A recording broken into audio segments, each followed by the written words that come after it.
جو لوگ دین کے ساتھ وفادار ہیں، جو حقیقتاً اسلام کا بول بالا کرنا چاہتے ہیں، جن کا ارادہ ہے کہ نظام خلافت قائم ہو جائے، ان سے ہماری دست بستہ گزارش ہے۔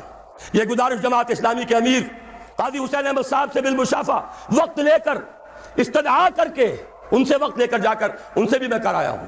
فاروقی صاحب ان سے بھی بات کی ہے، لیکن وہ لوگ تیار نہیں۔ الیکشن یہ تو گویا کہ اصول موضوع ہے۔ اسی طرح جمعیت علماء اسلام کے دونوں دھڑے، چند سال پہلے ان کی بڑی شاندار کانفرنسیں ہوئی تھی، دونوں جگہ میں حاضر ہوا۔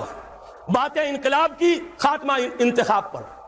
میں ان سب سے مایوس ہوا، اٹھا میں مدرسہ و خانقاہ سے نمناک۔ یہی وجہ ہے کہ ہم نے تو اپنا قافلہ چھوٹا ہے، آغاز بہت عقیر ہے، ہم نے شروع کر دیا ہے۔ ان سے دست بستہ گزارش جاری رہے گی، خدا کے لیے اقتدار کی کشاکش سے علیحدہ کر لو۔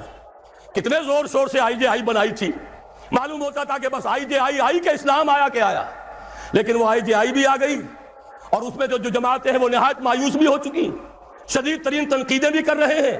انہی کے ووٹوں سے براجمان ہیں جا کر سینیٹر بن کر، انہی کی دھمکیوں پر منقار زیر پر بھی ہو جاتے ہیں۔ وہ جا کر ذرا ایک دفعہ ملاقات کر لیں تو دنیا پلٹ جاتی ہے۔ یہ وہ تماشا ہے جس نے دین کو بدنام کر کے رکھ دیا ہے۔ عوام کی امیدیں ختم ہو رہی ہیں، رجال دین پر سے اعتماد ختم ہو گیا تو دین پر سے ختم ہو جائے گا۔ دست بستہ گزارش ہے، خدا کے لیے ادھر سے نکل آؤ، یہاں سے ہٹ کر نہیں عن المنکر کے لیے ایک منظم طاقت فراہم کرو، پھر للکارو۔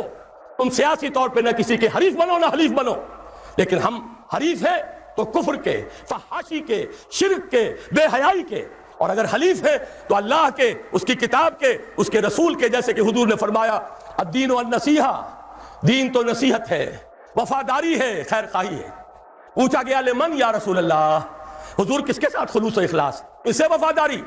فرمایا للہ ولکتابہ ولرسولہ ولائمۃ المسلمین وعامتہم، سب کے ساتھ خیر خواہی، نصح، بھلائی چاہنا، اور سب سے بڑی بھلائی کیا ہے؟ کلمہ خیر، امر بالمعروف نہی عن الخیر، وَلْتَكُن مِّنكُمْ أُمَّةٌ يَدْعُونَ إِلَى الْخَيْرِ وَيَأْمُرُونَ بِالْمَعْرُوفِ وَيَنْهَوْنَ عَنِ الْمُنكَرِ وَأُولَٰئِكَ هُمُ الْمُفْلِحُونَ۔ اللہم ربنا اجعلنا منہم، پروردگار ہمیں بھی ان میں شامل کر، اور ان دوسری دینی جماعتوں کو بھی اسی لائے عمل کو اختیار کرنے کی توفیق عطا فرما۔